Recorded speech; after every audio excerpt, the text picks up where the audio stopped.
वाह रे भाई वाह। पैड बंद हो गया, चालू हुआ, हो गया शुरू, हो गया। पैड चालू कर दो भैया। थोड़ा सा लेवल बढ़ा दीजिए भैया, लेवल बढ़ा दीजिए।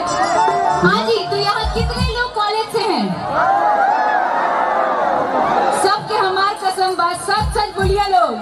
हम जानते नहीं कि जो जो उस उम्र को पार कर चुके हैं वो लोग भी झूठे लोग बोल देंगे आज भर के लिए कि हाँ वो लोग कॉलेज में हैं। अक्षरा जी, है ना? अक्षरा जी, के भैंस चरावे वाला कॉलेज के बा भैया, चरवाहा विद्यालय के देखै सब हमार भाई हमें अक्षरा जी। हाँ आप भी भैंस चरा दीजिए। अरे हम एमए तक भैंसिए चराए ना। तब ये भाई जे भैंस चरावे बा ताली बजाओ भैया। आ तनी कॉलेज वाला बजाओ लो तो।